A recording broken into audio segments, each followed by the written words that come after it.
เวลา 8 นาฬิกาเป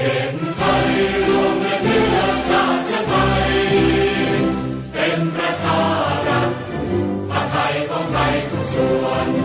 อยู่ดำรงคงไว้ได้ทั้งมวลด้วยไทยล้วนหมายรักษาพักดินไทยนิรักสงบแต่ถึงรบไม่กล้าเอกราชจำไม่ให้ใครคนดีสละเลือดทุกอย่างเป็นสอนทะเลถ้าเดินประเทศชาติไทยก็มีชัยชโยรักสามัคคีกันไว้ประเทศไทยจะเข้มแข็งมั่นคง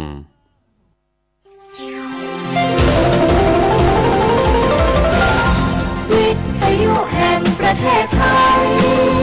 ให้ความรู้คู่ความสุขกำลังฟังสถานีวิทยุกระจายเสียงแห่งประเทศไทยจังหวัดลำปาง FM 97 เมกะเฮิรตซ์จะดีแค่ไหนหากสังคมไทยยอมเสียสละเพื่อส่วนรวมจะดีแค่ไหนหากสังคมไทยมีน้ำใจให้กันและกันจะดีแค่ไหนหากสังคมไทยมีผู้ให้มากกว่าผู้รับจะดีแค่ไหนหากสังคมไทยช่วยเหลือกันและจะดีแค่ไหนหากสังคมไทยรู้จักการแบ่งปันร่วมสร้างสำนึกดีทำความดีด้วยหัวใจโดยกระทรวงมหาดไทย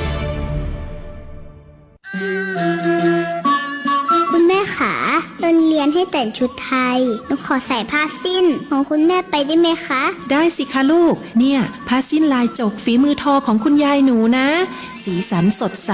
สวยไม่แพ้ใครเลยล่ะแล้ววันหยุดนี้หนูขอไปเรียนดนตรีไทยหนูชอบขิมมันเพราะดีค่ะคุณแม่ดีเลยค่ะลูกดนตรีไทยเป็นเอกลักษณ์ของชาติไทยการเล่นดนตรีไทยก็ถือเป็นการร่วมอนุรักษ์และสืบทอดไม่ให้สูญหายนะขอบคุณมากค่ะคุณแม่หนูไหว้สวยมากค่ะลูกรู้ไหมการไหว้เป็นวัฒนธรรมทักทายตามมารยาทไทยที่ใครๆเห็นก็ชื่นชมทั้งนั้นค่ะหนูสุดภาคภูมิใจที่ได้เกิดมาเป็นคนไทยค่ะคุณแม่ร่วมสืบสารส่งต่อความภาคภูมิใจในความเป็นไทยโดยสำนักงานประชาสัมพันธ์ที่ 3 กรมประชาสัมพันธ์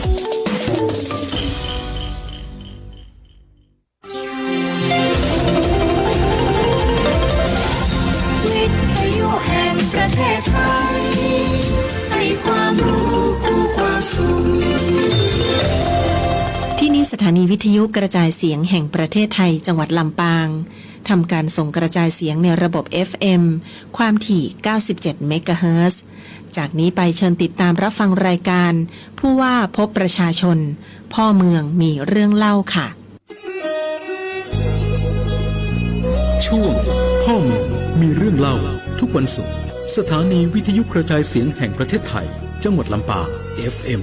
97 เมกะเฮิรตซ์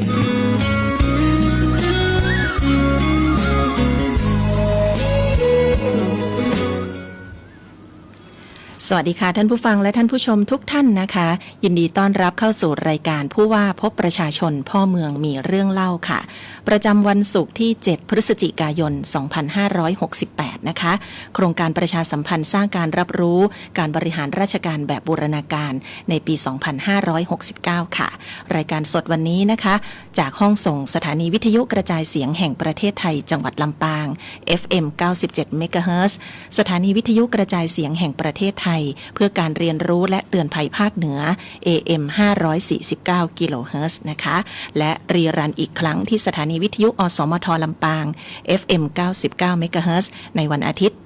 8:30 นาทีค่ะช่วงนี้ออนไลน์พร้อมกัน3เพจด้วยกันนะคะติดตามได้ที่เพจของสวทลำปางกรมประชาสัมพันธ์สำนักงานประชาสัมพันธ์จังหวัดลำปางและที่สวทเพื่อการเรียนรู้และเตือนภัยภาคเหนือค่ะเวียนมาบรรจบครบอีกวาระหนึ่งนะคะในช่วง ช่วงของวันศุกร์ 8 นาฬิกาแบบนี้ที่เราจะพบกันนะคะออนแอร์ออนไลน์พร้อมกันเลยค่ะดิฉันกาญจนาฟูปิงทำหน้าที่ดำเนินรายการนะคะและวันนี้จะพาทุกท่านมาติดตามเรื่องเล่าจากท่านพ่อเมืองของเราค่ะยินดีต้อนรับท่านวิบูลย์แววบัณฑิตท่านผู้ว่าราชการจังหวัดลำปางค่ะสวัสดีค่ะสวัสดีครับสวัสดีท่านผู้ฟังทางบ้านด้วยครับค่ะยินดีต้อนรับท่านผู้ว่าอีกครั้งนะคะวันนี้ก็ถือว่าเป็นครั้งที่2สำหรับการมาออกรายการได้พบปะกับพี่น้องประชาชนท่านผู้ฟังแล้วก็ท่านผู้ชมที่ติดตามรายการกันอยู่นะคะในวันนี้ค่ะ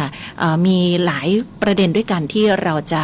นำเรื่องราวของการทำงานนะคะในของจังหวัดลำปางแล้วก็ภาคส่วนต่างๆที่ได้ร่วมมือกันนำเรียนให้กับพี่น้องประชาชนได้รับทราบนะคะช่วงแรกนี้ให้ท่านผู้ว่าได้ทักทายไปยังพ่อแม่พี่น้องทางบ้านที่ติดตามรายการกันอยู่ก่อนนะคะเรียนเชิญค่ะก็เรียนท่านผู้ฟังทางบ้านนะครับที่ติดตามรายการอยู่ก็ต้องเรียนว่าก็เดือนหนึ่งก็เราก็จะได้มีโอกาสมาพบกันครั้งหนึ่งนะครับก็ถ้าไม่มีติดอะไรด่วนจำเป็นจริงๆก็จะมาด้วยตัวเองทุกครั้งนะครับหรือถ้า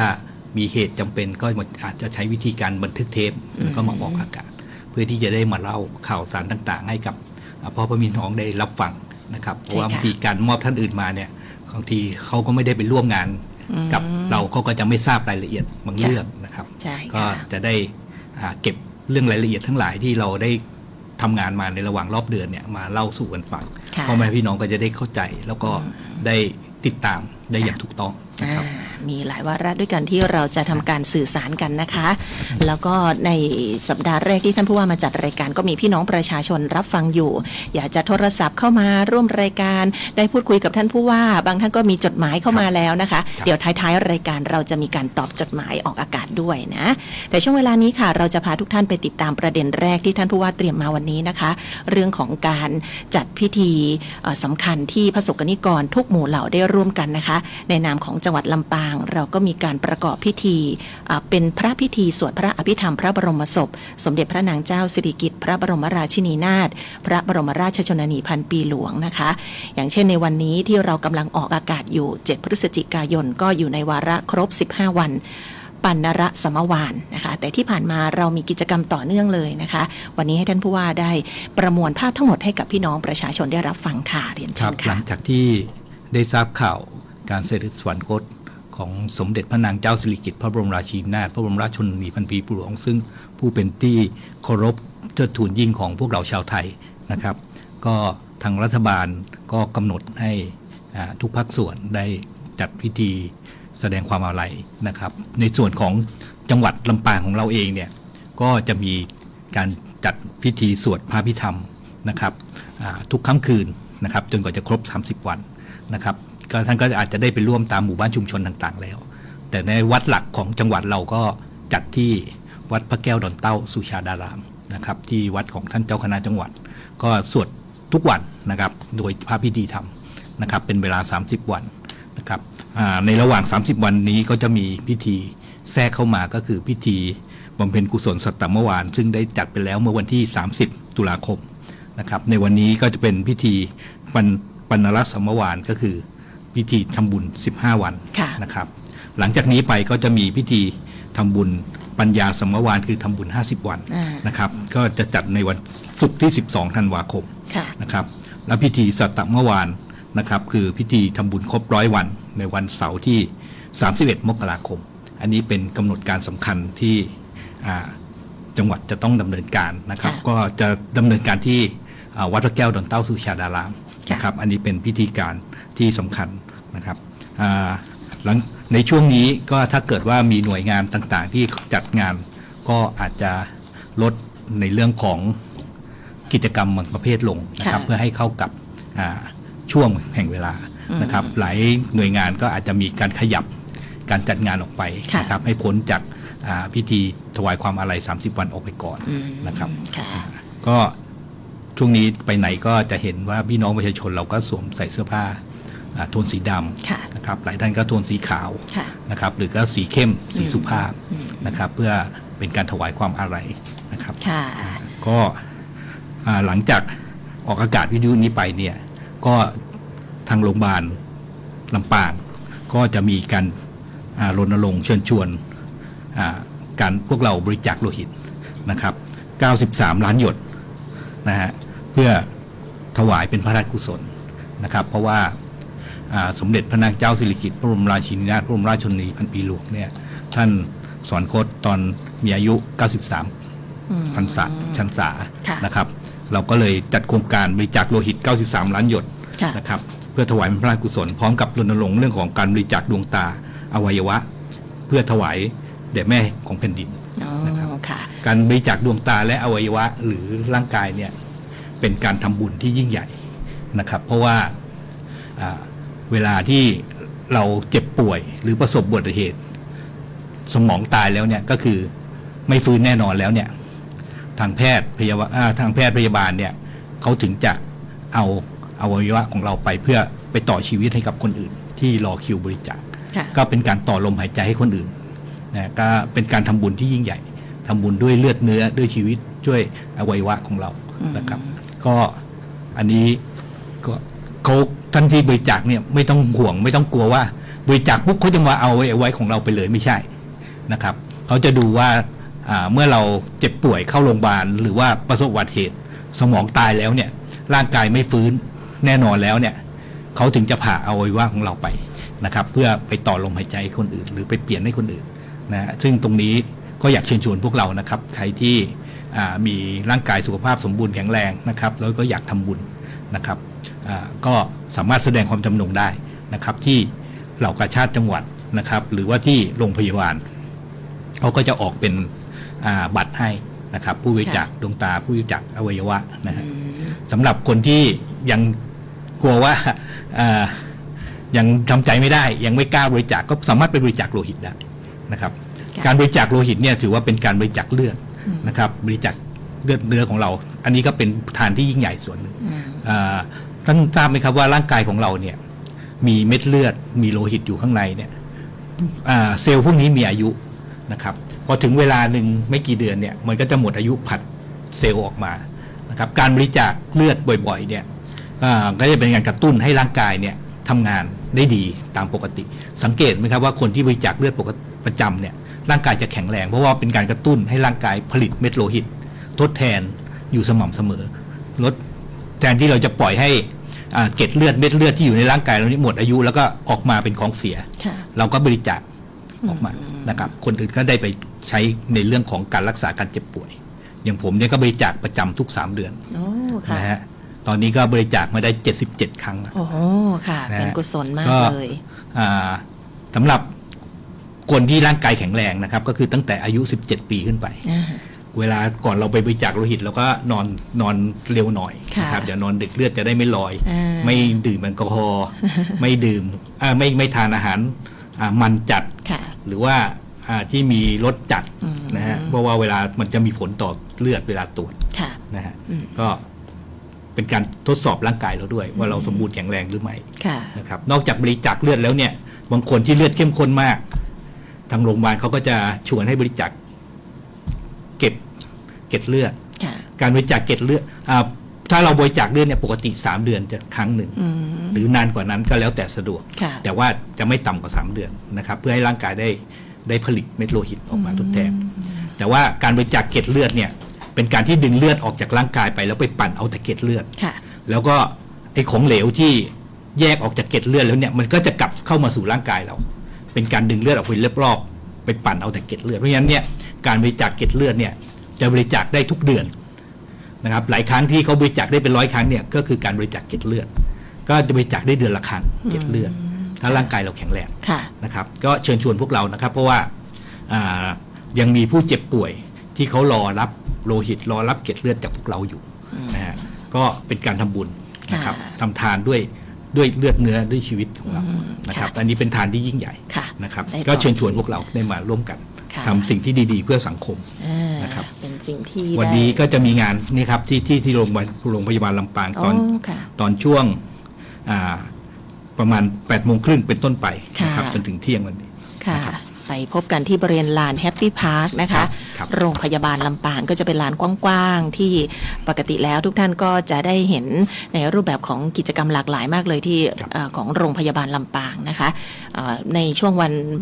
ปกติแล้วเนี่ยก็จะมีพี่น้องเกษตรกรนำผลผลิตมาจำหน่ายด้วยนะคะแต่ช่วงนี้เราจะมีกิจกรรมพิเศษโดยเฉพาะวันนี้ใครที่ติดตามรายการอยู่ไปร่วมกันนะคะบริจาคโลหิตดวงตาและอวัยวะรวมพลังแห่งความภักดีบริจาคโลหิต93ล้านหยดบริจาคดวงตาอวัยวะถวายแม่แห่งแผ่นดินนะคะแล้วค่ะวันนี้7พฤศจิกายนนะคะไปกันได้เลยฟังข่าวกันอยู่นะคะเป็นเรื่องราวที่เราจะได้ร่วมกันทำความดีถวายเป็นพระราชกุศลแล้วก็สร้างกุศลที่ยิ่งใหญ่ร่วมกันค่ะไปต่อกันที่อีกหนึ่งโครงการสำคัญนะคะที่ทางจังหวัดลำปางได้ไปร่วมจัดนิทรรศการเฉลิมพระเกียรติภายใต้โครงการอนุรักษ์พันธุกรรมพืชอันเนื่องมาจากพระราชดำริหรือว่าอพสทนะคะที่มหาวิทยาลัยแม่โจ้จังหวัดเชียงใหม่นะคะวันนี้เนี่ยท่านผู้ว่าราชการจังหวัดลำปางของเราท่านวิบูลย์แววบัณฑิตค่ะอยากจะได้นำบรรยากาศเมื่อวันที่4พฤศจิกายนมาเล่าให้กับพี่น้องทางบ้านได้ฟังด้วยเรียนเชิญค่ะงานโครงการอนุรักษ์พันธุกรรมพืชในพระราชดำริของสมเด็จพระนิธิธิราชเจ้ากรมสมเด็จพระเทพรัตนราชสุดาสยามบรมราชกุมารีเนี่ยเป็นโครงการที่มีมานานนะครับกว่า30กว่าปีแล้วนะครับจังหวัดต่างๆก็ได้มีการร่วมโครงการแล้วก็สนองพระราชดำรินี้นะครับเป็นเรื่องเกี่ยวกับการใช้ประโยชน์จากพืชการเรียนรู้เรื่องพืชที่มีอยู่ในแต่ละท้องถิ่นแล้วเอาพืชเหล่านั้นมาใช้ประโยชน์นะครับในส่วนของกิจกรรมเนี่ยก็จะมีการไปจัดกิจกรรมร่วมกันกับทุกๆจังหวัดนะครับร่วมกับหน่วยงานอื่นที่สนองพระราชดำรินะเป็นประจำทุกปีนะครับก็จะเวียนกันไปนะครับในที่ต่างๆนะครับปีนี้ทางโครงการเนี่ยก็ได้มาจัดที่มหาวิทยาลัยแม่โจ้นะครับที่อำเภอสันทรายจังหวัดเชียงใหม่นะครับก็มีภาคส่วนต่างๆที่มาจัดร่วมกันจำนวนมากจังหวัดลำปางเราก็ได้ไปร่วมในโครงการนี้ด้วยนะครับงานของโครงการของจังหวัดลำปางเราเองเนี่ยในปีนี้เราก็นำเสนอในเรื่องของการใช้ทรัพยากรที่มีอยู่หลากหลายนะครับในพื้นที่ของเราไม่ว่าจะเป็นเรื่องของการทำเหมืองแร่นะครับการใช้ดินขาวนะครับเรื่องของการนำพืชมาใช้ประโยชน์เช่นชาอัดสำนะครับมาทำเป็นชาเขียวชาดำนะครับมีพืชที่ชื่อแปลกๆหน่อยแต่ว่าคนทุนเมืองน่าจะรู้จักดีคือมะกิ้งลูกใหญ่ๆนะฮะเป็นคล้ายๆฟักประเภทหนึ่งแต่ลูกกลมๆเหมือนคล้ายๆแตงโมนะฮะซึ่งก็เอามาทำผลผลิตได้หลายอย่างนะครับอันนี้เป็นผลผลิตที่มีอยู่ในโซนภาคเหนือของเราแล้วก็ในลำปางเราก็มีแล้วก็เราก็ไปทำเอาเรื่องของคลั่งไปนำเสนอว่าเราใช้คลั่งนะครับมันในเรื่องของการย้อมผ้าทำศิลปาชีพอื่นๆหลากหลายนอกจากนั้นเราก็มีไปนำเสนอเรื่องอื่นๆที่เกี่ยวข้องหลายอย่างด้วยกันในงานก็ในบูธเราเมื่อเทียบกับหลายจังหวัดหลายๆหน่วยงานเราก็ถือว่าเรานำเสนอได้ค่อนข้างดีนะครับแล้วก็มีกิจกรรมนำเสนอแล้วรู้สึกจะเป็นบูธเดียวในจำนวนบูธเป็น100บูธเนี่ยเราก็มีมัสคอตของจังหวัดไปด้วยนะครับนั่นคือก็จะเห็นว่าเป็นรูปชามไก่แล้วก็รูปตัวไก่นะฮะซึ่งเป็นบูธเดียวฮะท่านในงานที่มีมัสคอตเราไปนำเสนอแล้วที่สำคัญก็คือเรามีรูปปั้นนะฮะเป็นมนุษย์เกาะขาไปนำเสนออยู่หน้าบูธด้วยนะครับจากพิพิธภัณฑ์ธรณีวิทยานะให้เห็นถึงความหลากหลายของเรานะทรัพยากรก็ได้รับความสนใจจากพี่น้องประชาชนพอสมควรนะครับแล้วก็ได้มีโอกาสไปเดินเยี่ยมบูธของหลายๆจังหวัดนะครับเขาก็นำเสนอผลงานนะฮะหลายจังหวัดก็ที่น่าสนใจอย่างเช่นของน่านเขาก็มาเสนอเรื่องที่เขาได้เป็น Creative City ของยูเนสโกด้าน Craft and Folk Art ก็คือด้านศิลปหัตถกรรมพื้นบ้านทางพะเยาก็มีเรื่องของเม็ดพระเจ้า5พระองค์นะฮะที่เข้ามาใช้ประโยชน์นะฮะหรือแม้กระทั่งที่จังหวัดมหาสารคามที่ไปเยี่ยมก็มีผลงานวิจัยสมุนไพรนะครับนอกจากใช้ในชีวิตประจำวันแล้วที่สารคามก็เป็นสมุนไพรลดอาการอยากยาบ้าซึ่งทำจากสมุนไพรในพื้นถิ่นเขาผลิตจากเอาตำรายาโบราณก็คือยาอดยาฝิ่นสมัยโบราณแล้วมาเพิ่มสมุนไพรบางตัวเข้าไปซึ่งมีฤทธิ์ในการขับพิษได้ดีขึ้นแล้วก็บำรุงร่างกายตอนนี้อยู่ในระหว่างที่เขาจดตำรับยาแล้วก็จดลิขสิทธิ์เพื่อที่จะผลิตออกมาจำหน่ายต้นทุนก็ไม่แพงนะฮะก็เห็นบอกว่าทานหลังอาหารเนี่ยวันละ3 มื้อละ2 เม็ด ทานติดกัน 14 วันจะไม่มีอาการอยากยาบ้าเลยนะฮะแล้วก็ที่สำคัญก็คือมันคลายอาการวิตกกังวลทำให้นอนหลับแล้วก็ทานอาหารได้ดีเป็นการฟื้นฟูร่างกายจากคนที่ติดยาบ้านะฮะก็มีการทดลองทางคลินิกเรียบร้อยแล้วนะครับแล้วเขาก็เอาสมุนไพรเนี่ยมาทำประโยชน์เพื่อสังคมแล้วก็มีพืชอีกตัวหนึ่งที่ทางมหาวิทยาลัยมหาสารคามเขาทำก็คือเรื่องของวิจัยสารสกัดจากเม็ดพลึกซึ่งเป็นต้นไม้พระราชทานประจำจังหวัดเขาก็จะมาทำสมุนไพรสำหรับคนที่จะเลิกบุหรี่ก็เลยให้คำแนะนำเข้าไปว่าน่าจะทำเรื่องของสมุนไพรสำหรับคนที่ติดเหล้าก็คือลดอาการแอลกอฮอลิซึมด้วยนะซึ่งโครงการวิจัยนี้เป็นโครงการที่ผมร่วมกับทางมหาวิทยาลัยทำอยู่สมัยตอนที่อยู่มหาสารคามเชิญชวนคณะเภสัชเข้ามาทำพอดีอาจารย์ที่เป็นคณะบดีคณะเภสัชมหาวิทยาลัยมหาสารคามเนี่ยเป็นรุ่นน้องมหาวิทยาลัยเชียงใหม่ตอนที่ย้ายไปก็ได้คุยกันแล้วก็ได้ไปเชิญชวนเขามาทำวิจัยเพื่อสังคมนะครับในวาระ160 ปีเมืองมหาสารคามเขาบอกเดี๋ยวเขาจะไปทำเพิ่มให้นะก็จะเป็นงานวิจัยที่เอามาตอบโจทย์การแก้ปัญหาของสังคมโดยดึงภาคส่วนที่เป็นวิชาการเข้ามาช่วยนะก็ในถ้าใครที่ไปได้มีโอกาสไปเยี่ยมชมกันเนี่ยก็จะเห็นทั้งในแง่มุมของการใช้ประโยชน์จากพืชทั้งในเชิงวิชาการเชิงเป็นยาเป็นอาหารเชิงส่งเสริมการท่องเที่ยว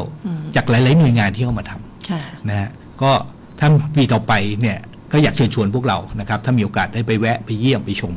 นะครับแล้วก็ไปให้กำลังใจคนที่ทำในเรื่องเหล่านี้จริงๆแล้วเนี่ยผมอยากเชิญชวนหน่วยงานต่างๆได้เข้ามาร่วมเป็นหน่วยงานที่สนับสนุนในเรื่องของโครงการอนุรักษ์พันธุกรรมพืชนะฮะตามพระราชดำริหลายคนพอฟังแล้วเนี่ยพอฟังว่าเป็นโครงการอนุรักษ์พันธุกรรมพืชเนี่ยมักจะคิดว่ามันเป็นเรื่องยากจริงๆแล้วไม่ใช่เลยเป็นเรื่องของการใช้ประโยชน์จากต้นไม้ใบหญ้าที่มันอยู่ในท้องถิ่นในชุมชนคือเรียนรู้ว่าเขามีประโยชน์ยังไงมันเขามีลักษณะของการขึ้นการเจริญเติบโตยังไงแล้วก็เอาเขามาใช้ประโยชน์ให้มากที่สุดนะครับไม่ว่าจะเป็นเชิงอาหารเชิงเป็นยาหรือมาทำประโยชน์ในเรื่องของที่เกี่ยวข้องอื่นๆนะฮะซึ่งมันก็คือการที่เราใช้ประโยชน์จากพืชมาใช้ในชีวิตประจำวันเรานั่นเองนะฮะถ้าเราเข้าใจว่าบริบทมันมีแค่นี้ไม่ได้เป็นเชิงการที่จะต้องไปเชิงวิทยาศาสตร์ไปเพาะเลี้ยงเนื้อเยื่ออะไรที่มันดูแล้วมันยุ่งยากเนี่ยเราก็จะรู้ว่าจริงๆมันไม่ได้เรื่องยุ่งยากมันเป็นเรื่องปกติที่เราใช้ชีวิตประจำวันเพียงแต่ว่าเราให้ความสำคัญกับมันมากขึ้นเรียนรู้มันมากขึ้นแล้วก็เอามันมาใช้ประโยชน์ตอบสนองต่อชีวิตประจำวันแล้วมาสร้างเศรษฐกิจสร้างรายได้ให้ชุมชนมากขึ้นก็จะเป็นประโยชน์นะฮะก็อยากเชิญชวนพวกเราได้มาร่วมในปีนี้เองเนี่ยจังหวัดลำปางเราก็มีโรงเรียนที่ได้รับป้ายโครงการสนองพระราชดำริแล้วก็ได้รับพระราชทานป้ายจากพระหัตถ์ของสมเด็จพระนิธิฐาธิราชเจ้านะฮะแล้วก็มี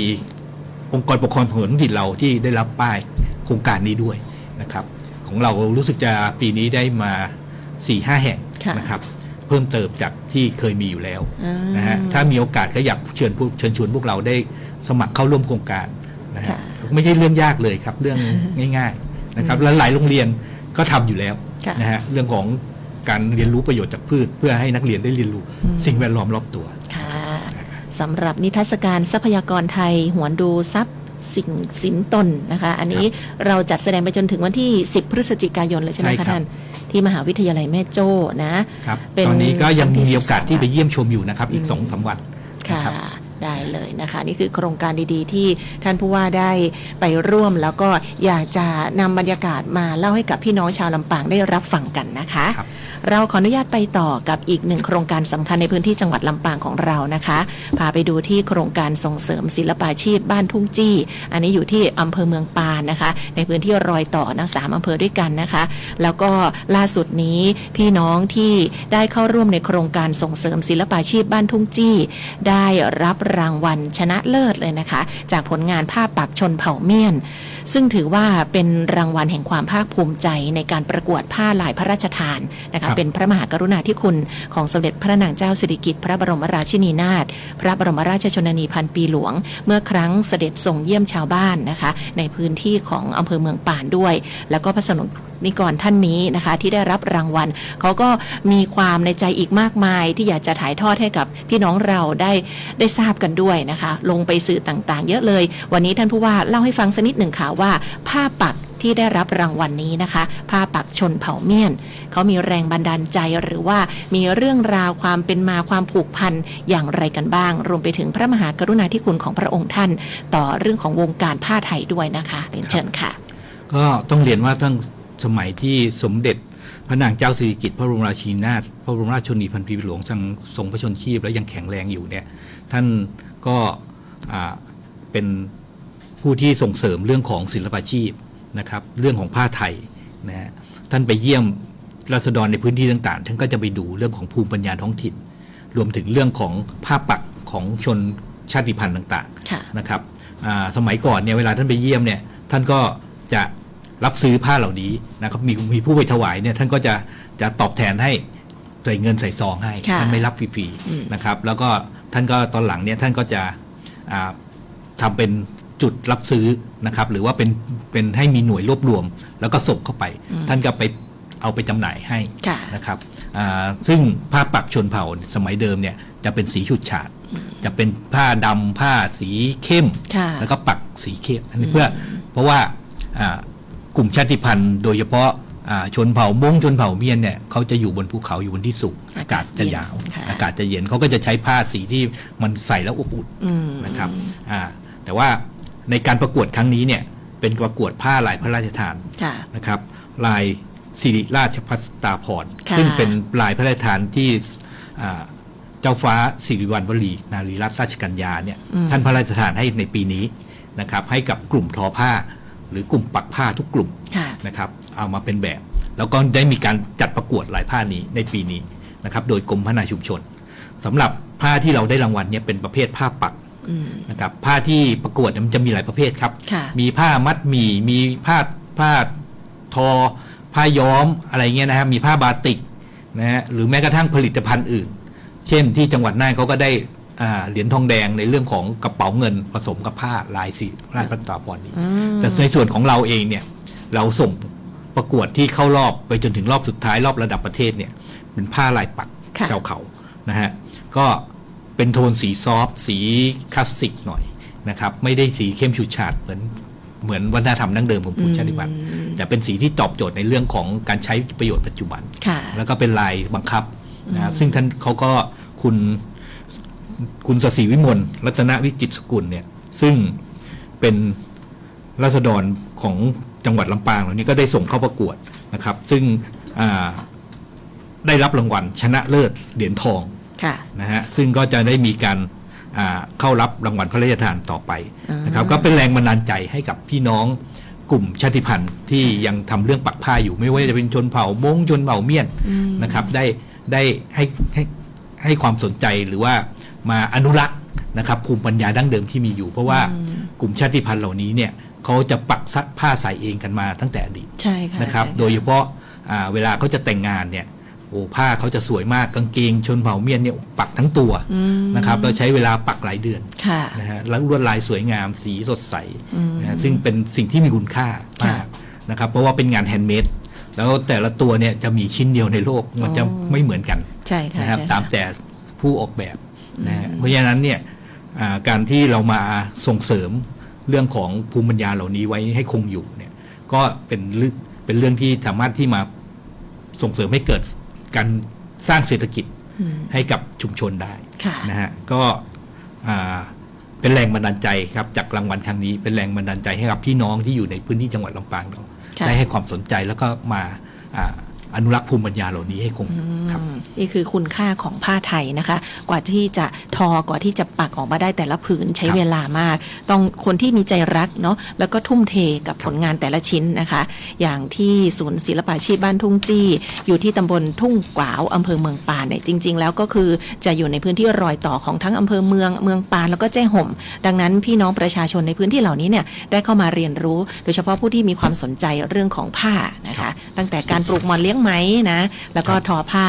ย้อมผ้านะคะอันนี้ เป็นการปักผ้าแบบลายของพี่น้องชนเผ่าเมียนนะซึ่งก็ผลงานชิ้นนี้พอเผยแพร่ออกมาเนี่ยถือว่าสร้างชื่อเสียงมากๆเลยให้กับจังหวัดลำปางนะคะท่านว่าไปที่ไหนก็จะมีคนทักทายนะคะว่าโอ้โหลายผ้าของเราเนาะได้รางวัลในปีนี้ด้วยนะคะก็จะได้ต่อยอดนะแล้วก็เป็นกำลังใจให้กับพี่น้องที่เขามีอาชีพทอผ้าปักผ้าด้วยนะคะค่ะแล้วนะคะนี่ก็คือเรื่องราวแห่งความภาคภูมิใจที่เราได้มาเล่าสู่กันฟังอีกสักนิดนึงไหมคะกับบรรยากาศในช่วงนี้ที่เรามาพบกันก็อาจจะเป็นท้ายๆของลอยกระทง บางจังหวัดอาจจะจัดอยู่แต่ของเราเพิ่งจะเสร็จสิ้นไปเมื่อคืนนี้นะคะประเพณีลอยกระทงบ้านเราก็คือล่องสะเปาเจ้าละกรปีนี้ก็จะเป็นปีแรกด้วยที่ท่านผู้ว่าได้มาสัมผัสบรรยากาศของล่องสะเปาที่จังหวัดลำปางนะคะเป็นอย่างไรกันบ้างนะคะตลอดระยะเวลา3 วันที่ผ่านมาเนาะ4, 5, 6ที่เราจัดกิจกรรมเชิญค่ะครับก็ต้องเรียนว่าประเพณีลอยกระทงเนี่ยเป็นประเพณีของบ้านเราที่โดดเด่นนะครับก็มีทั่วทั้งประเทศนะครับที่จัดขึ้นพร้อมๆกันในช่วงวันเพ็ญเดือน12นะฮะก็ต้องเรียนว่าประเพณีนี้นักท่องเที่ยวชาวต่างชาติเนี่ยเขาสนใจมากนะครับแล้วก็ที่สำคัญก็คือในส่วนของชาวลำปางเราเองเนี่ยประเพณีลอยกระทงของเราจะมีลักษณะของกระทงที่แตกต่างจากที่อื่นนะครับซึ่งเป็นความเกี่ยวเนื่องกับวัฒนธรรมและประวัติศาสตร์ของเมืองลำปางเรานะครับถ้าพูดถึงเรื่องประเพณีลอยกระทงโดยปกติทั่วไปแล้วเนี่ยก็ต้องเรียนว่าความหมายของประเพณีลอยกระทงก็มีหลายความหมายด้วยกันความหมายในเชิงพุทธก็คือเรื่องของการบูชาลอยพระพุทธบาทริมแม่น้ำนำมาทานะครับในชมพูทวีปซึ่งประเพณีนี้มันเกิดมาจากทางแถบนู้นเริ่มแรกนะฮะการบูชาลอยพระพุทธบาทเนี่ยหมายถึงการแสดงความเคารพนอบและขอขมาต่อพระพุทธเจ้านะครับเพราะในห่วงที่ผ่านมาว่าเราอาจจะได้ล่วงเกินท่านนะฮะไม่ว่าจะเจตนาหรือไม่เจตนาเราก็ถือโอกาสเนี่ยมาลอยกระทงเพื่อบูชาขอขมานะครับแล้วก็บูชาลอยพระพุทธบาทนะครับประการที่2ก็คือเรื่องของการปล่อยวางชำระล้างสิ่งที่ไม่ดีนะครับก็จะเห็นว่าจะมีการตัดเล็บตัดผมนะครับซึ่งถ้าในทางพระพุทธศาสนาเนี่ยสิ่งเนี้ยมันก็คือสิ่งที่มันเป็นปฏิกูลของร่างกายนะครับก็มีการตัดเล็บตัดผมใส่ไปในกระทงก็ความหมายในเชิงนั้นก็คือการปล่อยละทิ้งสิ่งที่ไม่ดีนะครับไปกับสายน้ำหรือสะเดาะเคราะห์ปล่อยเคราะห์ไปกับน้ำนะครับความหมายที่3ก็คือการแสดงความกตัญญูกตเวทีก็คือชีวิตของพวกเราชาวไทยเนี่ยชีวิตผูกพันกับน้ำเราได้ใช้น้ำมาหล่อเลี้ยงชีวิตทั้งในการดำรงชีวิตการทำมาค้าขายการชำระล้างสิ่งที่ไม่ดีมันก็ไหลลงไปสู่แม่น้ำเราก็เป็นการขอขมาต่อพระแม่คงคานะครับว่าในช่วงปีที่ผ่านมาเนี่ยเราได้ใช้น้ำมาดำรงชีวิตได้ชำระล้างสิ่งที่ไม่สะอาดลงไปสู่แม่น้ำก็เป็นการแสดงความกตัญญูรู้คุณความผูกพันระหว่างชีวิตมนุษย์กับธรรมชาติที่จะอยู่ร่วมกันนะครับก็สอนให้รู้ว่าเราต้องอนุรักษ์ทรัพยากรเหล่านี้อนุรักษ์ดินอนุรักษ์น้ำเพื่อที่จะทำให้ชีวิตเราอยู่อย่างมีความสุขต่อไปในอนาคตนะครับอันนี้ความหมายในเชิงนัยยะของประเพณีลอยกระทงส่วนของลำปางเราเองเนี่ยต้องบอกว่าเรามีลูกกระทงที่เป็นรูปสะเปาหรือถ้าคำพื้นเมืองสะเปาก็คือสำเภาในความหมายของภาคกลางก็คือเรือสำเภาทรงแบบนี้เลยเรือสำเภาต้องเรียนว่าความหมายในเชิงพุทธเนี่ยก็คือนาวาที่พาเราข้ามห่วงวัฏฏะสงสารนะครับก็คือการรู้จักปล่อยวางสิ่งที่ไม่ดีปล่อยวางกิเลสเพื่อที่จะไปสู่พระนิพพานในอนาคตการนะครับแล้วก็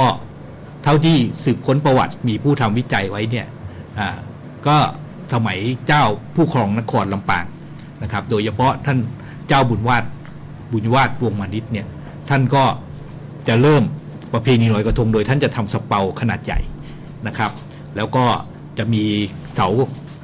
ตั้งแล้วก็มีเชือกโยงอยู่จากเสาตั้งไปถึงขอบสะเปาเนี่ยแล้วก็จะมีห้อยโคมเล็กๆนะฮะในสะเปาเองเนี่ยท่านก็จะใส่เสื้อผ้าใส่อาหารมีรูปดินปั้นเป็นรูปช้างม้าวัวควายใส่ไปด้วยแล้วก็ก่อนที่จะเริ่มลอยสะเปาไปในแม่น้ำวังนะฮะหลังคุ้มเนี่ยท่านก็จะมีตัดผมตัดเล็บใส่ไปด้วย นะครับในความหมายในเชิงที่ท่านทำนี้ก็คือสิ่งของที่อยู่ในสเปาขนาดใหญ่ที่ลอยไปเนี่ยใครเก็บได้เขาก็สามารถไปใช้ประโยชน์ได้เป็นการเรียกว่าสงเคราะห์นะครับแก่ผู้ที่เขายังต้องการหรือว่าเอาของเหล่านี้ไปใช้ประโยชน์นะฮะก็เป็นการทำบุญอีกวิธีหนึ่งนะครับท่านก็จะเริ่มด้วยการล่องสเปาขนาดใหญ่ไปตามน้ำแล้วชาวบ้านก็จะเริ่ม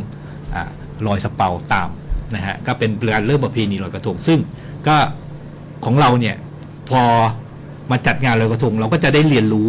นะครับเรื่องของวัฒนธรรมประเพณีประจำบ้านเรานะครับก็คือเราทำเป็นเรือรูปของเรือสเปาหรือสำเภานะฮะที่ล่องลอยไปตามน้ำนะก็มีความหมายของความผูกพันกับความคิดทางพุทธศาสนาในเชิงพุทธด้วยการทำบุญด้วยนะฮะก็จะแตกต่างจากที่อื่นซึ่งถือว่าเป็นประเพณีที่โดดเด่นแล้วก็ควรค่าแก่การอนุรักษ์นะฮะการที่เราได้มาเยี่ยมชม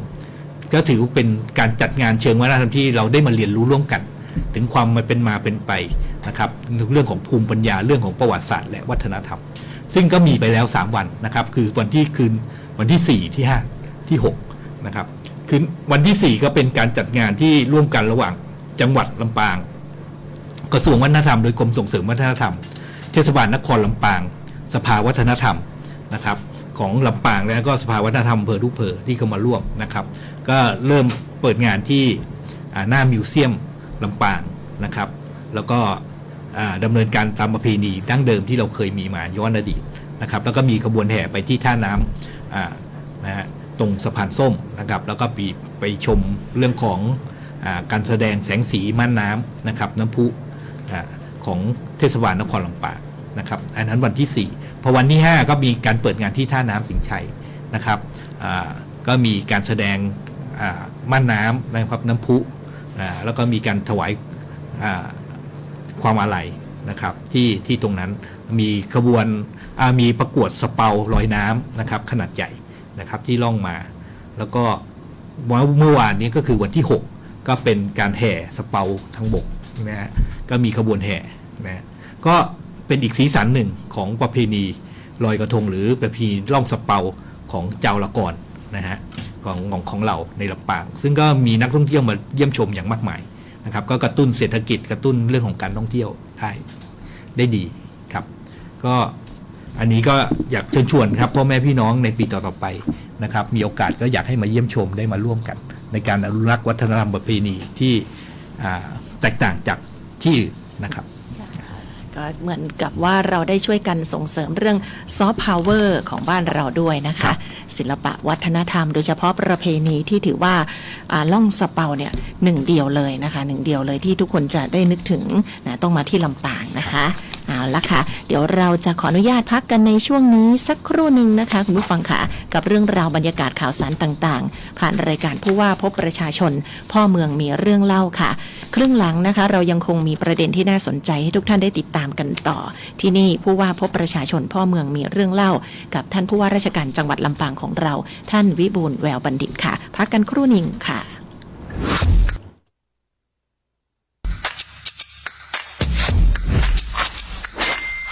กลับมาแล้ววันนี้กับโครงการคนละครึ่ง plus รัฐออกครึ่งประชาชนออกครึ่งช่วยเศรษฐกิจไทยหมุนเวียนเติบโตถ้าเราช่วยกัน plus ต่อยอดให้เศรษฐกิจไทยเติบโตอย่างยั่งยืนด้วย5 plus plus ที่ 1 เพิ่มช่วงอายุผู้เข้าร่วมโครงการจาก18ปีเป็น16ปี plus ที่ 2 เพิ่มวงเงินใช้จ่ายจาก150 บาทเป็น200 บาทเพิ่มพลังซื้อของประชาชนเพื่อกระตุ้นการหมุนเวียนในระบบเศรษฐกิจฐานรากลดภาระค่าครองชีพ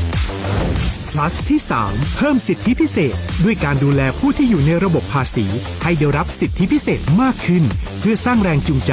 ให้ทุกคนร่วมอยู่ในระบบอย่างโปร่งใส plus ที่ 4 เพิ่มโอกาสให้นิติบุคคลขนาดเล็กเข้าร่วมได้ให้ธุรกิจเติบโตเป็นกำลังสำคัญของเศรษฐกิจไทย plus ที่ 5 เพิ่มทักษะใหม่เพื่อพัฒนาให้ร้านค้านำความรู้ใหม่ๆมาช่วยเพิ่มยอดขายลดต้นทุนเรียนรู้เติบโตและปรับตัวไปกับเทคโนโลยีใหม่เพื่อสร้างเศรษฐกิจที่แข็งแกร่ง จากคนละครึ่งสู่คนละครึ่ง plus ไม่ว่าจะสั่งข้าวคนละจานชาเขียวคนละแก้วขนมเค้กคนละชิ้นหรือหลายๆชิ้นก็ใช้ส่วนลดได้ทันทีสูงสุดวันละ200 บาทแถมใช้กับฟู้ดเดลิเวอรี่ก็ยังได้สำหรับประชาชนไทยอายุ 16 ปีเป็นต้นไปสมัครรับสิทธิ์ผ่านแอปพลิเคชันเป๋าตังวันที่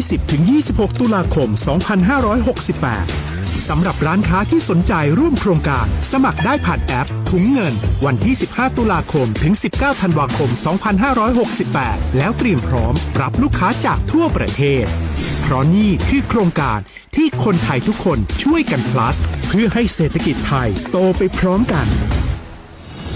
โครงการคนละครึ่ง plus ดำเนินการภายใต้เป้าหมายที่ชัดเจนของรัฐบาลในความต้องการกระตุ้นเศรษฐกิจลดภาระค่าครองชีพให้ประชาชนและยกระดับศักยภาพผู้ประกอบการไทยให้พร้อมในยุคดิจิทัล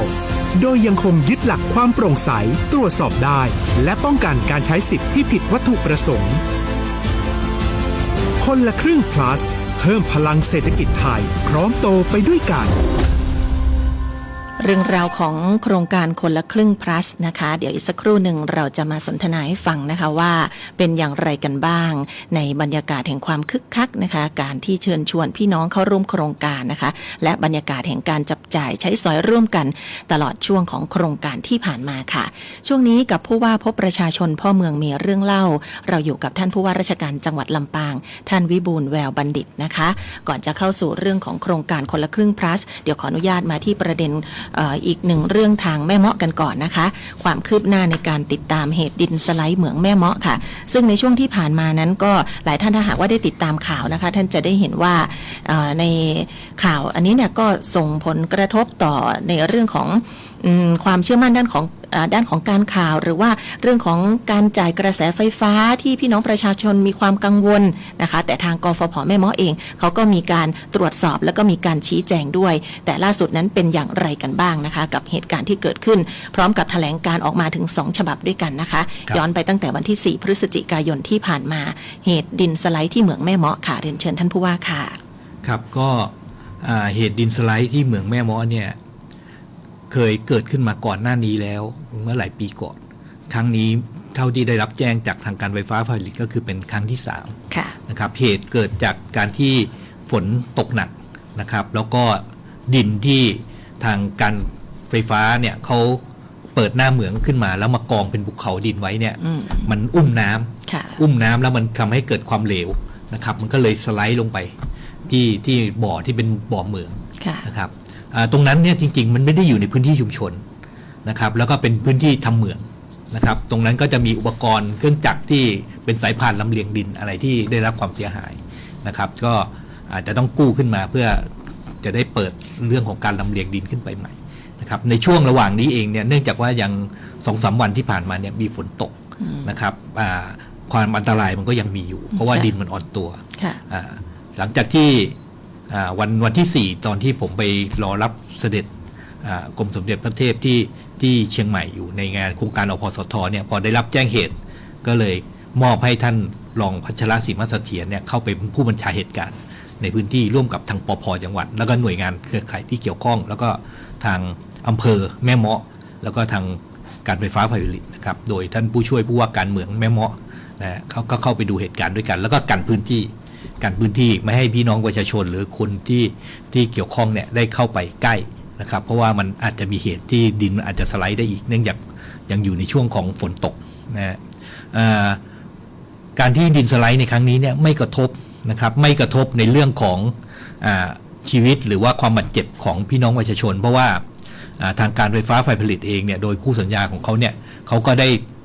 ติดตามสถานการณ์มาอย่างต่อเนื่องตั้งแต่ก่อนหน้านั้นแล้วนะครับแล้วก็คาดการณ์ว่าประเมินเนี่ยมันมีความเสี่ยงเขาก็เลยให้หยุดปฏิบัติงานแล้วก็มีการขนย้ายอุปกรณ์บางอย่างออกมาก่อนหน้านั้นแล้วนะครับแต่ว่าพอวันที่4เนี่ยมันเป็นช่วงที่กลางคืนมันฝนตกเยอะแล้วดินมันเหลวมันก็เลยสไลด์ลงไปก็ความเสียหายก็คือเกิดกับเรื่องของอุปกรณ์เครื่องจักรกับอาคารสิ่งปลูกสร้างซึ่งเป็นอาคารชั่วคราวของผู้ดำเนินการปากเหมืองเท่านั้นเองนะครับแต่ไม่ได้กระทบต่อวิถีชีวิตของพี่น้องประชาชนไม่ได้อยู่ในชุมชนแต่อย่างใดเลยนะครับอันนี้ประการแรกประการที่2ก็คือไม่กระทบต่อเรื่องของการผลิตไฟฟ้านะครับซึ่ง ไม่ส่งผลกระทบในเรื่องนี้เลยเพราะฉะนั้นพี่น้องประชาชนวางใจได้นะครับว่าการถล่มของภูเขาดินปากเหมืองแม่เมาะเนี่ยไม่ได้มีผลกระทบต่อวิถีชีวิตหรือการใช้ชีวิตของพี่น้องชาวลำปางหรือของทั้งประเทศเลยนะครับอันนี้ประการแรกประการที่2ก็คือมีหลายคนสนใจอยากเข้าไปดูก็ต้องบอกว่าช่วงนี้ฝนมันยังตกมีความชื้นแล้วก็เราก็ได้กันพื้นที่โซนนิ่งเอาไว้นะครับเพราะว่ามันอาจจะมีอันตรายแล้วก็ออฟฟิศชั่วคราวของทางเหมืองเองเนี่ยเหมืองแม่เมาะเองเราก็ขยับออกมาอีกจุดหนึ่งเปลี่ยนจุดนะครับเพื่อความปลอดภัยของผู้ดำเนินงานเราดูเรื่องของเซฟตี้เป็นหลักเพราะฉะนั้นก็อยากฝากเรียนพ่อแม่พี่น้องประชาชนว่าไม่มีปัญหานะครับในเรื่องของเหมืองแม่เมาะเขากำลังดูเรื่องของรอให้ฝนมันหยุดแล้วก็ดินเซตตัวสักระยะหนึ่งเพื่อที่จะกู้อุปกรณ์และเครื่องมือเราก็จะดำเนินการต่อนะครับท่านอย่าได้ห่วงเพราะว่าตอนนี้มีพี่น้องประชาชนสนใจเยอะอยากเข้าไปถ่ายภาพอยากเข้าไปทำข่าวอยากเข้าไปอะไรอย่างเงี้ยก็ต้องบอกว่าเรากันพื้นที่ไว้เรากันพื้นที่ไว้เพราะว่ามันเป็นพื้นที่โซนนิ่งที่มันอาจจะได้รับอันตรายจากการที่ดินอ่อนตัวนะครับแต่ตอนนี้ไม่มีผลกระทบอะไรทั้งสิ้นครับก็อยากฝากให้พ่อแม่พี่น้องได้ทราบแล้วก็ได้คลายความกังวลค่ะอันนี้ท่านผู้บริหารของกฟผ.ก็ลงพื้นที่มาติดตามความคืบหน้าด้วยเลยนะคะท่านผู้ว่าการกฟผ.นะคะแล้วก็ตอนนี้สร้างความเชื่อมั่นอีกครั้งหนึ่งสำหรับสถานการณ์ที่เกิดขึ้นนะคะให้พี่น้องได้คลายความกังวลกันเนาะกับทางทีมงานกฟผ.เหมืองแม่เมาะนะคะเอาละค่ะเรามาต่อกันกับโครงการที่เราได้เกริ่นให้ฟังเมื่อครู่นี้นะคะนโยบายสำคัญของรัฐบาลที่นำมากระตุ้นเศรษฐกิจนะคะให้กับพี่น้องได้มีการจับจ่ายใช้สอยโดยเฉพาะกระตุ้นเศรษฐกิจฐานรากผู้ประกอบการรายย่อยต่างๆนะคะช่วงนี้ไปที่ไหนก็จะซื้อกันแบบคนละครึ่ง plus มีไหมอย่างเงี้ยนะคะสแกนกันแบบสนุกเลยทีเดียวแต่ว่าเดี๋ยววันที่11พฤศจิกายนนี้เนี่ยคือต้องรีบใช้สิทธิ์นะคะใครที่ยังไม่ได้ใช้สิทธิ์มาเลยเป็นครั้งแรกภายในวันที่11พฤศจิกายนต้องรีบใช้ละไม่อย่างนั้นเดี๋ยวท่านจะถูกตัดสิทธิ์ในการเข้าร่วมโครงการนะคะแต่ทีนี้ทางจังหวัดลำปางของเราในที่ผ่านมาเรามีการเชิญชวนทั้งในด้านของผู้ประกอบการให้เข้าร่วมโครงการด้วยมีการลงพื้นที่ไปประชาสัมพันธ์กันอย่างต่อเนื่องเลยทีเดียวนะคะวันนี้จะมีข้อมูลเพิ่มเติมที่ท่านผู้ว่าอยากจะนำเรียนแล้วก็ฝากกับพี่น้องประชาชนสำหรับการใช้สิทธิ์เข้าร่วมโครงการคนละครึ่ง plus ค่ะเพิ่มเติมเชิญค่ะครับต้องเรียนว่าโครงการคนละครึ่ง plus เนี่ยมันจะมี2ส่วนแรกก็คือผู้ประกอบการหรือผู้ค้าที่สามารถเข้าร่วมโครงการได้เนี่ยผู้ค้าเนี่ยจะต้องเป็นร้านค้าที่มีรายได้ต่อปีไม่เกิน 1.8 ล้านบาทหรือ1,800,000 บาทนะครับก็คือปีนี้ในรอบนี้เนี่ยรัฐบาลให้ความสำคัญกับคนตัวเล็กคือร้านค้าย่อยร้านค้าแผงลอยอะไรทั้งหลายเนี่ยนะครับที่จะเข้าร่วมโครงการตอนนี้ก็ยังลงทะเบียนได้อยู่สำหรับผู้ประกอบการที่จะเข้าร่วมโครงการได้ถึงวันที่15 ธันวานะครับเพราะงั้นร้านค้าท่านเนี่ยก็สามารถไปแจ้งความจำนงนะครับกรอกแบบฟอร์มแล้วก็ไปดำเนินการตามขั้นตอนวิธีที่กำหนดผมเชื่อว่าส่วนใหญ่จะลงอยู่ในระบบแล้วเพราะถ้าท่านลงทะเบียนช้าเนี่ยสิทธิประโยชน์ที่ท่านจะได้รับก็จะน้อยลงเพราะว่าโครงการนี้มันถึงวันที่ประมาณวันที่30 ธันวา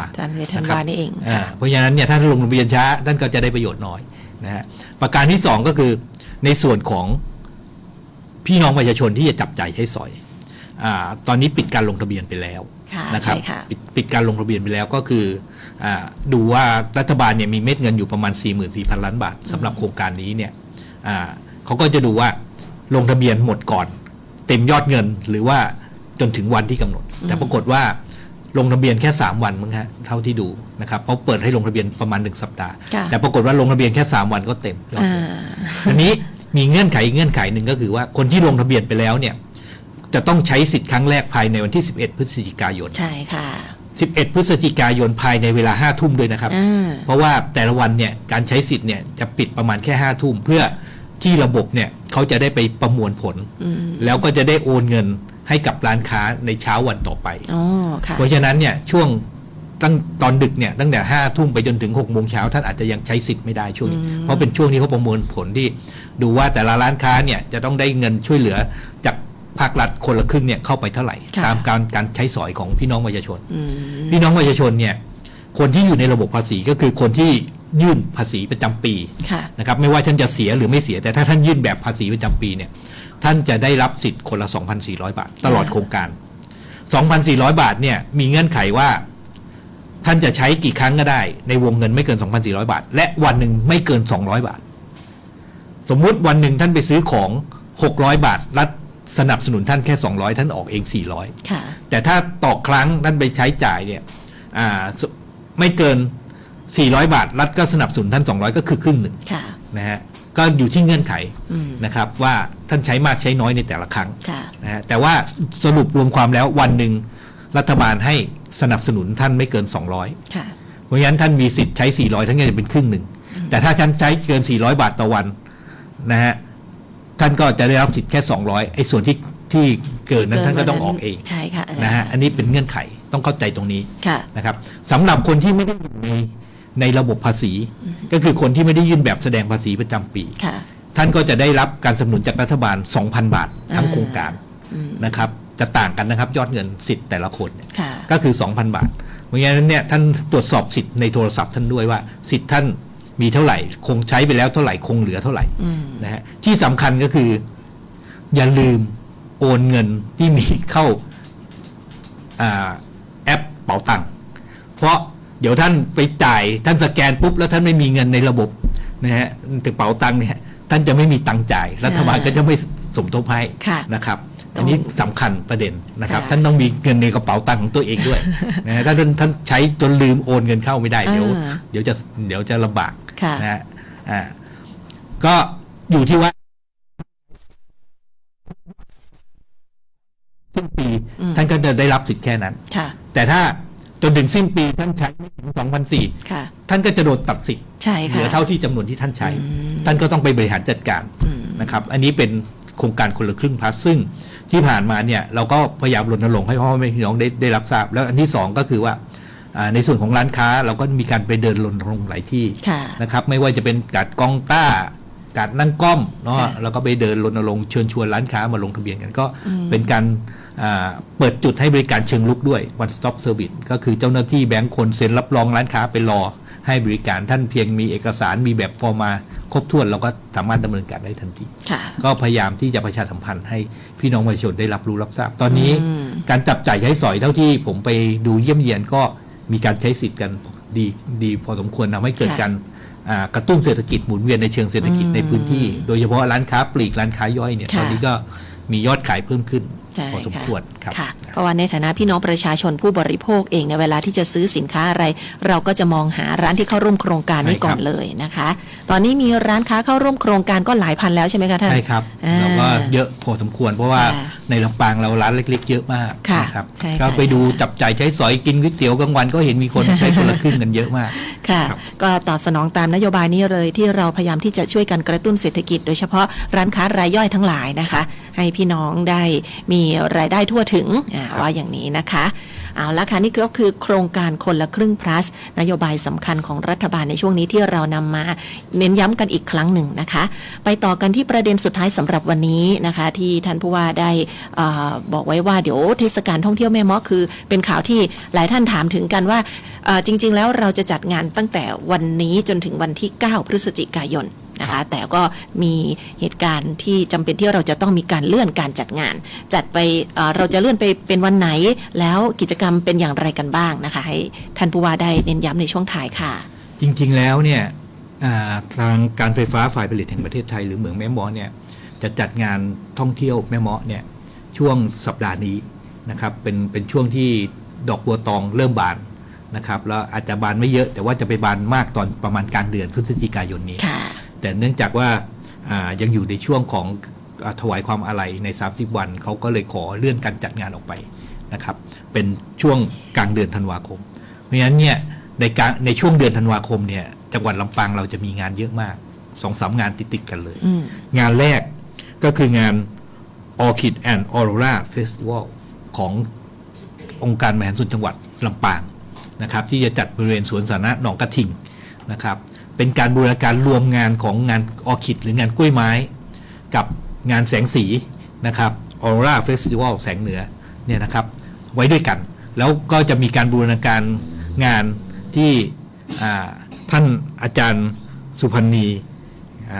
ฉายบุตรนะครับอดีตนายกเหล่ากาชาติจังหวัดลำปางเนี่ยท่านได้ก็ยังช่วยงานของจังหวัดลำปางอยู่ท่านก็ทำเรื่องของภาคคลั่งเรื่องของกองปูจาอยู่นะครับก็เอามาบูรณาการในการจัดงานนี้ซึ่งจะมีงานระหว่างวันที่5 ถึง 10 ตุลาคม ที่สวนสาธารณะหนองกระทิงนะครับมีทั้งงานแสงสีนะครับแสงสีมีงานเรื่องของกล้วยไม้นะครับมีงานแสดงของกองปูจาร่วมกับดนตรีสมัยใหม่วงเครื่องเป่านะฮะของนักเรียนนะครับทั้งระดับมหาวิทยาลัยแล้วก็ระดับมัธยมของโรงเรียนลำปางกัลยาณีนะฮะมีงานผ้าคลั่งนะครับการออกแบบตัดเย็บผ้าคลั่งนะครับวันนี้ปีนี้ก็จะมีการประกวด30ทีมด้วยกันนะครับก็มีหลายกิจกรรมนะครับจะเป็นช่วงวันที่5ถึง10ธันวาคมนะครับงานที่2ก็จะเป็นงานฤดูหนาวและงานกาชาดงานของดีจังหวัดลำปางซึ่งจะมีงานกาชาดรวมอยู่ในนั้นด้วยระหว่างวันที่10ถึง21ธันวาคมนะครับที่มหาวิทยาลัยกีฬาแห่งชาติลำปางที่หนองกระทิงนะครับก็จะต่อกันนะครับวันที่12ถึง21ธันวาคมงานที่3ก็คืองานเทศกาลท่องเที่ยวแม่เมาะที่เลื่อนจากเดือนนี้ไปก็เป็นวันที่13ถึง15ธันวาคมนะฮะเพราะฉะนั้นเนี่ยเดือนธันวาคมเนี่ยจังหวัดลำปางเราจะมีงาน 2-3 งานติดกันก็อยากเชิญชวนพ่อแม่พี่น้องได้ไปเที่ยวไปเยี่ยมไปชมนะครับไปร่วมกันซึ่งเป็นการเข้าสู่ช่วงฤดูหนาวและอากาศกำลังเย็นสบายนะครับท่านที่อยากพาลูกหลานไปชมสิ่งสวยงามไปถ่ายภาพสวยๆก็ไปร่วมงานได้นะครับทั้ง 2-3 จุดที่มีครับก็ตอนนี้มาถึงท้ายรายการก็อยากจะพูดถึงจดหมายที่ท่านผู้ชมทางบ้านได้ส่งเข้ามานะครับก็คือเป็นจดหมายของคุณครูพรนะครับคุณครูพรธรรมชัยและครูนพดลธรรมชัยนะครับเขียนจดหมายมาว่าอยากให้มีการรณรงค์นะครับในการขุดหลุมขยะเปียกหลุมขยะแห้งนะครับซึ่งจริงๆเรื่องของขยะเนี่ยมันมีมาตั้งแต่สมัยอดีตแล้วนะครับเราก็จะเห็นว่าเวลาเราเรียนลูกเสือตั้งแต่เด็กๆเราเข้าค่ายลูกเสือก็จะมีการขุดหลุมขยะเปียกขยะแห้งแต่ว่าเรามักจะใช้กันแต่ในค่ายไม่ได้เอามาใช้ในชีวิตประจำวันนะฮะท่านทราบไหมครับว่าในชีวิตประจำวันของเราแต่ละวันเนี่ยขยะ 100% เนี่ยเป็นขยะเปียกซะ 65%ถ้าเราขุดหลุมกบขยะเปียกในบ้านของเราได้หรือฝังตามโคนต้นไม้ได้เนี่ยก็จะเป็นปุ๋ยที่ดีแล้วก็ลดปริมาณการเก็บขนขยะขององค์กรปกครองส่วนท้องถิ่นไปได้เยอะนะครับก็ลดค่าใช้จ่ายในเรื่องของการขนขยะการกำจัดขยะไปได้เยอะนะครับก็อยากเชิญชวนพวกเรามาช่วยกันรณรงค์นะครับคัดแยกขยะแล้วก็ขุดหลุมขยะเปียกนะในแต่ละครัวเรือนอีกเรื่องหนึ่งที่คุณครูฝากมาก็คือเรื่องของการอยากให้พวกเราได้ออกกำลังกายได้ออกกำลังกายเพื่อให้มีสุขภาพที่แข็งแรงนะครับก็ตอนนี้เราก็กำลังรณรงค์นะที่เมื่อสัปดาห์ที่ผ่านมาแล้วก็การจัดงานวิ่งนะครับรณรงค์ป้องกันสโตรกหรือโรคหลอดเลือดสมองนะครับก็อยากเชิญชวนพวกเรานะครับตอนนี้เพื่อให้เรามีชีวิตยืนยาวปราศจากโรคภัยไข้เจ็บตอนนี้คนลำปางเรามีสถิติการเจ็บป่วยนะครับจากโรคไขมันเบาหวานความดันเยอะมากนะครับแล้วก็สถิติเจ็บป่วยโรคต่างๆเนี่ยก็เริ่มเพิ่มขึ้นก็อยากเชิญชวนพวกเรานะครับมาช่วยกันออกกำลังกายมาร่วมกันออกกำลังกายครับเพราะว่าสุขภาพดีไม่มีขายอยากได้เนี่ยทุกท่านต้องทำเองนะฮะเพราะฉะนั้นเนี่ยการออกกำลังกายก็จะเป็นการช่วยป้องกันการเจ็บป่วยของพวกเราได้ดีนะฮะก็เชิญชวนพวกเรานะครับมาช่วยกันนะฮะมาร่วมกันออกกำลังกายเพื่อสุขภาพที่ดีของเราเองแล้วก็อยากให้พวกเราเนี่ยเป็นผู้สูงอายุในอนาคตที่ไม่เจ็บป่วยมีร่างกายแข็งแรงนะครับเป็นผู้สูงอายุที่มีคุณค่านะครับอยู่ดูโลกไปนานๆนะฮะอย่างมีความสุขนะครับเพราะว่าตอนนี้เราเริ่มเข้าสู่สังคมผู้สูงอายุกันแล้วใช่แล้วค่ะก็เชิญชวนพวกเรานะครับมาออกกำลังกายมาใช้ชีวิตที่ถูกต้องลดเรื่องของอาหารหวานมันเค็มเพื่อให้ชีวิตของพวกเรายืนยาวนี่ก็คือความห่วงใยนะคะจากท่านผู้ว่าราชการจังหวัดลำปางของเราท่านวิบูลย์แววบัณฑิตนะคะสำหรับท่านที่จะเขียนเป็นจดหมายไปรษณียบัตรก็สามารถเขียนมาได้นะคะจากหน้าซองถึงรายการผู้ว่าพบประชาชนพ่อเมืองมีเรื่องเล่าสวท.ลำปางค่ะเลขที่420ถนนพหลโยธินตำบลหัวเวียงอำเภอเมืองจังหวัดลำปางรหัสไปรษณีย์52000นะคะก็จะได้มาตอบออกอากาศเหมือนกับคุณครูพรธรรมชัยที่เขียนมาถึงรายการและท่านผู้ว่าตอบออก อกอากาศเองเลยเหมือนวันนี้นะคะต้องขอบคุณทุกเครือข่ายที่ร่วมรับสัญญาณรายการด้วยค่ะวันนี้มาถึงช่วงสุดท้ายแล้วขอบพระคุณเรื่องเล่าสัปดาห์นี้จากท่านวิบูลย์แววบัณฑิตผู้ว่าราชการจังหวัดลำปางของเรานะคะดิฉันกาญจนาฟูปิงผู้ดำเนินรายการค่ะวันนี้ขออนุญาตลาไปพร้อมกับท่านผู้ว่าสัปดาห์หน้าเราพบกันใหม่วันศุกร์แบบนี้ 8 นาฬิกานะคะผู้ว่าพบประชาชนพ่อเมืองมีเรื่องเล่าวันนี้สวัสดีค่ะครับสวัสดีท่านผู้ฟังทางบ้านครับช่วงพ่อเมืองมีเรื่องเล่าทุกวันศุกร์สถานีวิทยุกระจายเสียงแห่งประเทศไทยจังหวัดลำปาง FM 97 MHz